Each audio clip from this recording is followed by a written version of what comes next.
Hello, beautiful people, and welcome to another episode of the Infertile Diagnosis.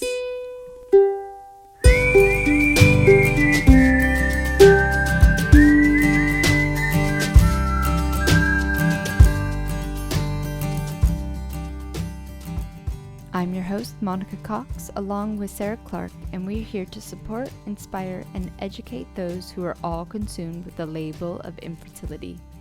We totally know how you're feeling. Both Sarah and I were diagnosed with a form of infertility before we hit our 30s. We let the fertility experts dictate our past and ignored what our bodies were trying to tell us for far too long. So here we are, helping you take control of your infertile diagnosis.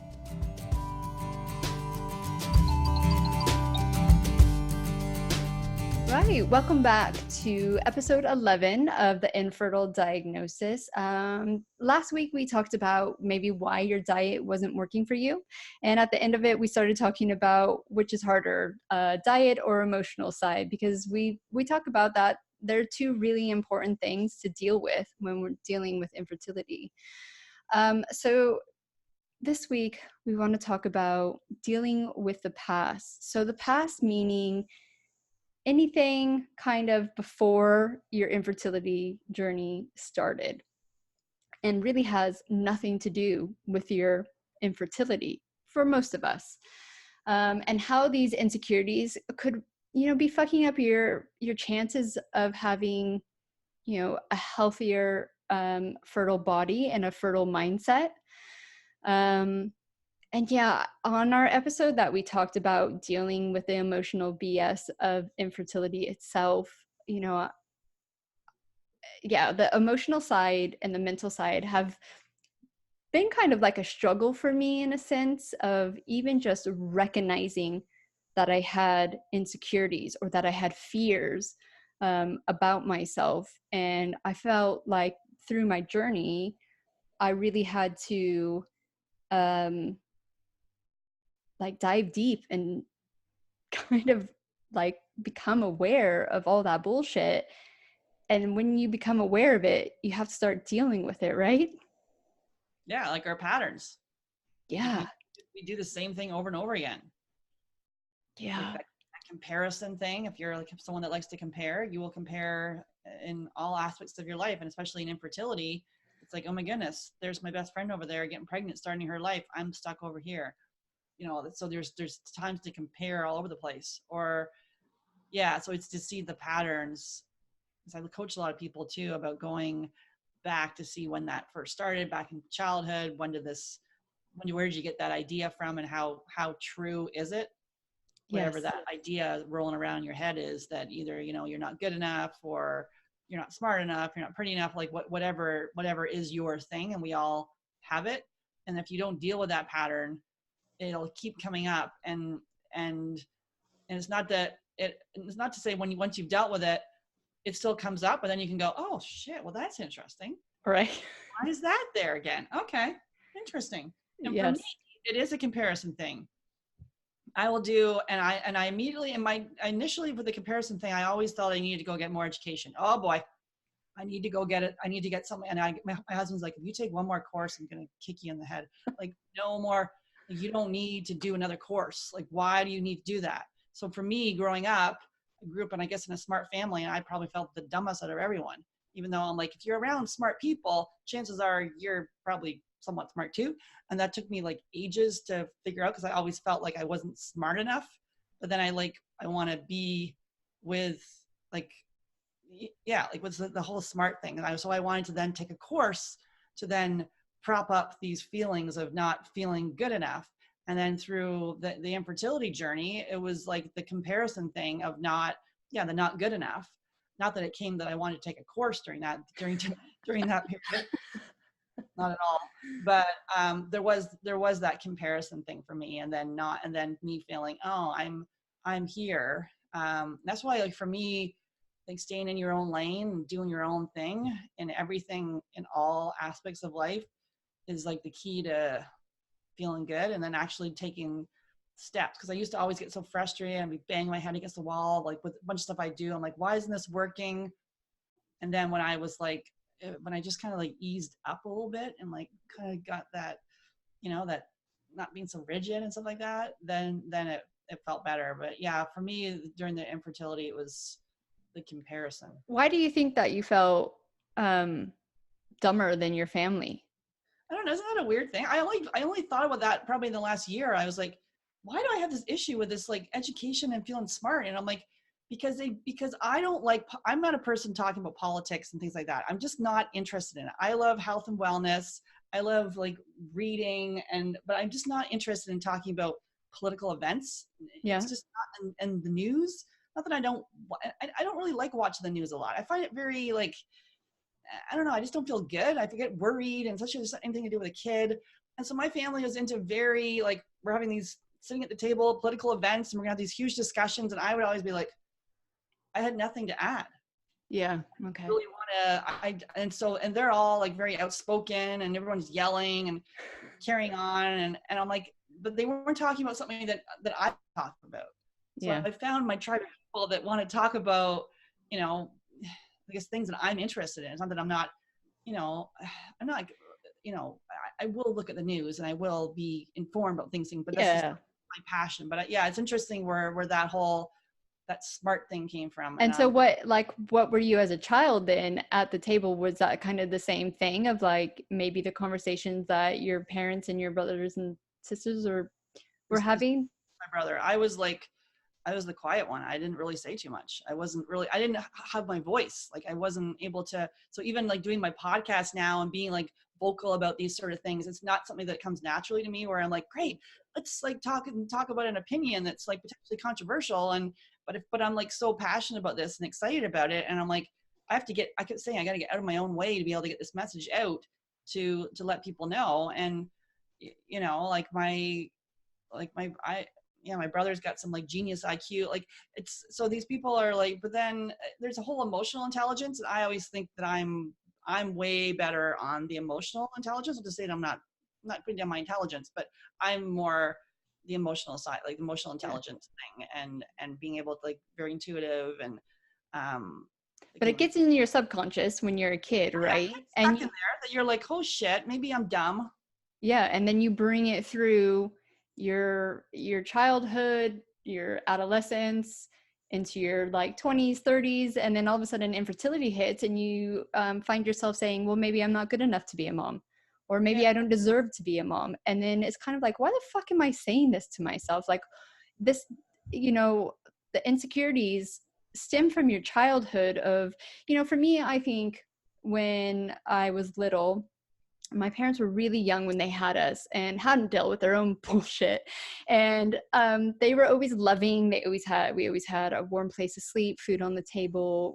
There was nothing major. But what I noticed was that we came from a very teasing family, and really both sides of my family, and we teased each other in a negative way. So whatever maybe your downfall was, you would get teased about it all the time. And I see it now still in my family. And I'm like, that's not good, because that shit's gonna creep up on you when your kids are like in your 30s, or like I see my aunts or uncles or my mom or my dad, and I see their insecurities come out, and I'm like, that comment that was a joke isn't funny to you in your subconscious. And they're like, oh, I have really good conversations with my mom now, and she's like, oh yeah, you're right. And I see her like, and I find myself too, like you get triggered and you're like, why was I triggered? And yeah, so I think my insecurities stemmed from that. You always got called out in a joking way of what you were doing wrong. And then I also got called Wendy the whiner Oh, all the time, and that Wendy the whiner wasn't invited and she should go away. So basically, what I was being told is, whatever emotion you're having right now isn't valid, shut the fuck up. And I just took that into my childhood. And when I look back at myself now, and no one would have really said this, knowing me growing up in high school, in my 20s, and even in my 30s, that I was insecure, like really insecure, to the point where I had to boost my own ego up in a way, that is a very negative way of maybe looking bad at other people, or taking my situation and going, oh, woe's me or whatnot in my head, and maybe being a little bit fake about it all, and especially in my early infertility years. And just trying to project this like, oh, I'm so happy for you, oh, life's great, no, life's fine. And in reality, it wasn't for a really long time. And yeah, it's funny how infertility, I think, just brings that out in all of us. Yeah, it highlights those things. Like for me, that's why I discovered life coaching, and then I went even deeper for all this stuff and all this self exploration, because you can't coach someone else without going through your own shit and like working through this stuff, seeing patterns, seeing whatever your stuff is, and being able to. It's never a perfect thing. You're constantly working on it, but then you end up just actually just focusing on what you're good at, like what makes you tick. And like I was thinking I need to be some political friggin' person that wanted to. I'm like, I don't like that stuff. So like what I'm doing is great. Like to Mm-hmm. focus on what you're good at. Make your 8 a 10, not your 2 a 4. Right. I really with my kids, I really label their strength like over and over again. But I think for a lot of us, just because the way the generations happen, we didn't get that, right? We didn't get that support through our childhood, through our teen years. I look back and I'm like, why the hell didn't my parents push me more to excel in dance? That's what I was fucking good at. That's what I loved to do. And yet I was this like flippant little girl who played everything. I played baseball, I played basketball. Like I loved doing everything, but I wasn't good at basketball. Like I was short. Like what the fuck was I thinking, or even like when I got older, like I was good at track and field. Like why didn't, but our parents didn't know, right? And it's not judgment on anyone, and this is all really going back to like, looking at yourself and going, why am I having these thoughts of that I'm not good enough person to be a mom, and maybe this is my infertility is why I or not why I'm thinking this. Sorry, brain fart. So yeah, where was I going with that? Sorry, it's so hot here. So yeah, I'm getting back to that our infertility just exposes our insecurities, and then therefore, heightens the fact that we do have these feelings of being broken, of being not good enough, of not deserving to be a mom. And I think that's why the emotional side of the wellness is so important, because you first have to start digging deep into why and going into your past, that you're speaking to yourself this way and dealing with that shit. And I think a lot will come out of it, and it doesn't have to be these huge like trauma events. I think if you do have a big life traumatic event that has happened and you haven't dealt with it, like that is your number one thing, right? You need to work on that shit. But if you're maybe like us, where we're thinking, well, there's nothing big that happened in my life that would make me feel that way, where we all have that shit. And I was even thinking the other day, and I actually ended up having a few tears in my eyes, as I discovered that I was very like, I push people away. I'm very guarded. And I was like, why do I do this? And in middle school, when you're just kind of becoming like your own person, right? Your friends are your life. There was a group of 5 of us, which is probably never a good mix because it's an odd number and someone's always vying for someone else's attention. But I happened to be friends with 4 mixed race girls. I was only like white little girl in the group. And to me, that was like nothing. It didn't matter. Like, and for them, I thought it didn't matter. And long story short, one girl, I think, didn't like me and like sought out to like put rifts in the group. And one day in a conversation, she accused me of calling them the N-word. Hmm. And I had a slip of the tongue when she said, "Are you calling us that?" And I went, "Yes." And the moment I said it, I was like, "No, of course I'm not calling you that." And this was in the early 90s, when like Snoop Dogg and Dr. Dre, and it kind of started becoming a thing where African Americans like took back that word, and people were using it more, and especially like the Hispanics at our school were using it towards people. And that was our conversation. And anyways, she took it and ran with it. And that week in school, I was eating lunch in the cafeteria because I was labeled a racist. Mm. And I lost my world. These girls were my world at that time. And even the two that weren't there, and one of them, um, my best friend out of the group, just took their side and didn't have a discussion with me of like what was the conversation or what actually really went on. And I can pinpoint that moment now of where I emotionally went, guard. I'm putting up this guard, so anyone who comes into my life, I'm going to be super overprotective of my feelings because I got smashed, right? And like, I think when you look back at your past, those kind of pivotal moments change you.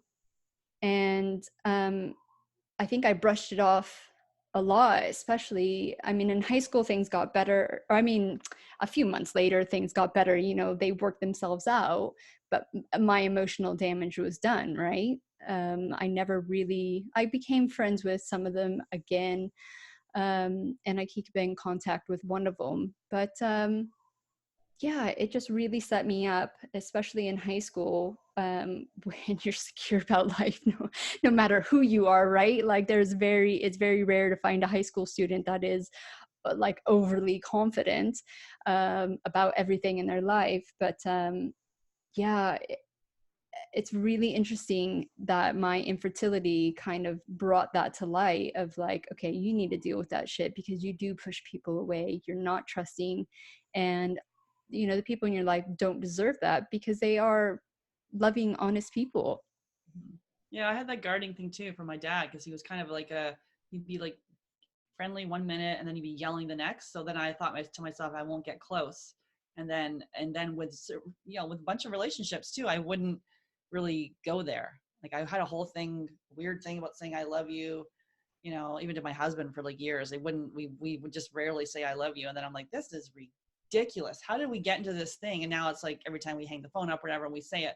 I just didn't want to have my kids growing up in a household where I'm like, mom couldn't even say I love you. It was like this weird, even though my parents were very, very loving, but and my dad probably more so than my mom, but he was just kind of like his mood was up and down, and I didn't like when he was upset at me, and so I'm like, well, screw you, I'll just be like over here, you don't affect me. And then I think that's when then I kind of, in times of like when shit's going down, I go into like, I don't go into the feeling, crying. That is just not my personality. I go into the let's take action and the solution person. Mm-hmm. So like solution focused, it's almost insane. Like I find it now, like it's shit went down last week with my daughter, and I just went into like this full solution mode. I'm like, oh my God, look at you. So I think it's a strength, but also sometimes you gotta sit in it for a little bit and feel that Right. more than it just comes up. Yeah, like I'm the same way. It's just kind of, I'll block it, push it down, and be defensive about it all. And I used to be. I think I still am. I feel like these things are so deep rooted that eh, you know let's say, like, because we're talking about infertility, you deal with them during your years, and like your baby comes along, or if you don't deal with them and your baby comes along, you're just going to bring that shit into your childhood life, just like you said. And that was for me the joking, teasing, that is not in my household. We don't even say things like, you are a bad kid for doing that. It's like, your kid's not bad, the behavior's bad. Exactly. As I say, yes, I say to my son, I'm like, I do not like your behavior right now. You wouldn't have gluten. Now you're acting, your behavior is very like erratic, blah, blah, blah, blah. You are a wonderful person, blah, blah, blah, blah. Yeah, it's interesting. I think parents, as that's a whole other podcast of Yeah. parenting and Yeah, And then, no, no, no. yeah, it's but if if you don't heal those or address those issues, it gets transferred on and transferred on to your kids.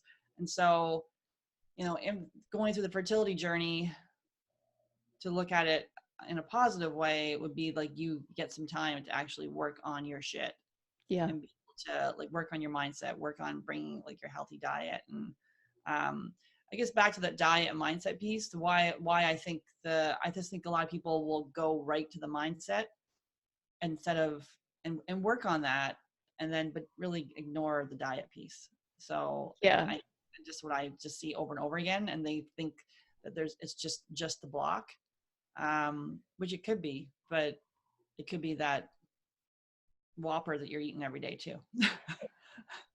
just just to put that out there. Yeah. No, I think everyone knows now. It's you gotta have a healthy diet, whatever that looks like for you. Um, but those emotional sides and tapping into your past and dealing with your shit is extremely important, because I think when those thoughts of I'm not good enough or maybe I don't deserve it, I feel like that's your, like for me, like a way of justifying subconsciously to eat like shit or to keep up unhealthy practices that aren't good for you, whether that's poor sleep or going out and partying or eating shitty food. I think that there is a switch in your head that when you start dealing with your emotions, that you're like, I'm not treating my body good enough, and my body is telling me through infertility and probably through a lot of other symptoms Mm-hmm. that you're not healthy enough to have a baby. So I think they are definitely, if you're, I don't know, like if you're just ready to really like make huge self improvements, if it's not just about, I want to be pregnant, because being pregnant, you can get pregnant with drugs, you can get pregnant on IVF, when you're not necessarily, when your body's not ready to. Um, so, and I feel grateful for my failed IVFs because it made me have to dig deep. I didn't choose this. This was not on my radar at all. And if that first IVF worked for us, I wouldn't be the same person I was today. So I have to, in hindsight, look back and go, thank fuck it didn't work, because I would have brought not only probably unhealthy children into the world, and now had to deal with all their health issues and their emotional issues. I would have brought a lot more emotional baggage onto them because I didn't deal with my shit. Mm-hmm. Yeah. Now, I don't think I've shared this before here, but when I interviewed Dr. Ben Lynch talking about, he's like, we spent 12 to 18 months, planning our wedding. Why do we expect to spend 1 month to get pregnant? Let's switch that around. Yeah. 12 months at least, like 6 months at least, to then give your body like a fighting chance to have a great pregnancy and baby. And if it's not working right now, like rushing ahead.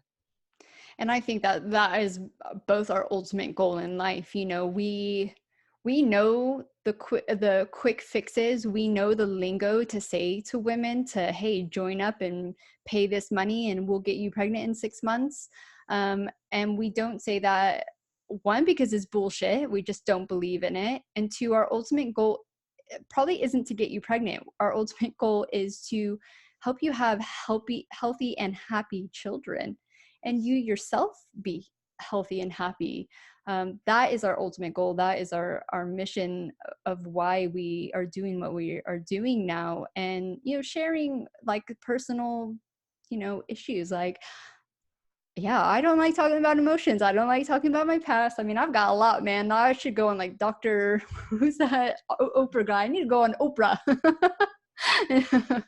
But I want to share and highlight that it doesn't have to be big events. It doesn't have to be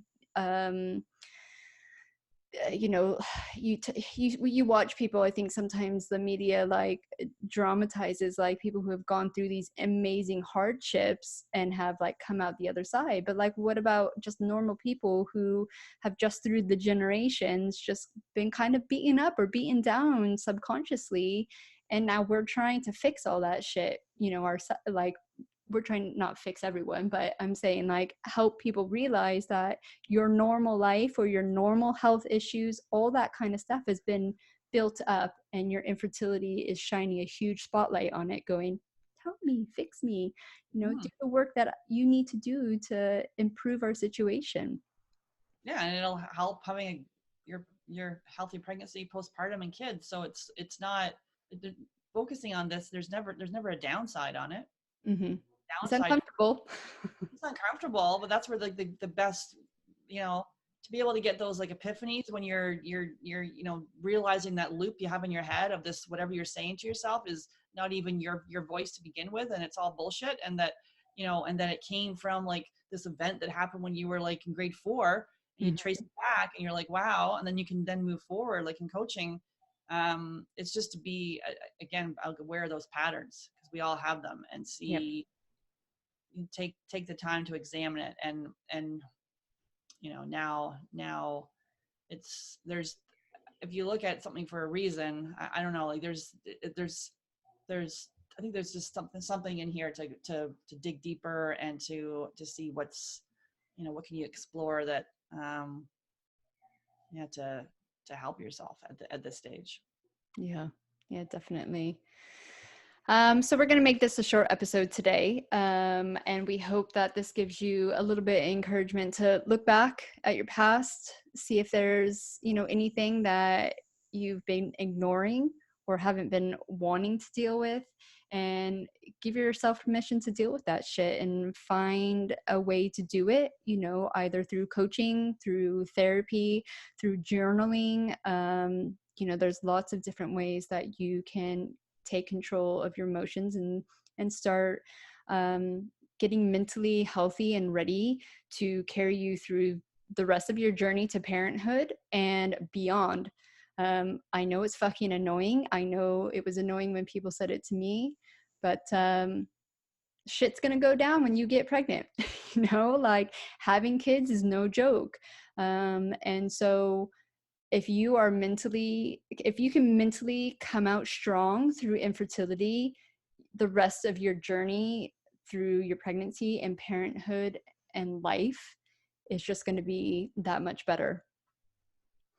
So thank you once again, Sarah, for joining us. And next week is our Q&A. So stay tuned for that. We're doing all the facts about liquids, because I think there's a lot of liquids that we consume or don't consume or should consume. So thank you once again. Always a pleasure having you guys listen. Please let us know how you're liking what we're doing, and if we can do things better, let us know. But until next week, we'll see you soon. Bye. Bye.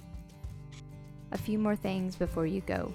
If you like what we're doing, please leave a review and or a rating. We would greatly appreciate it, and it would totally help us out. Also, if you like to connect with either of us, you can find me, Monica, over at mymindfulme.com, and you can connect with Sarah over on fabfertile.com.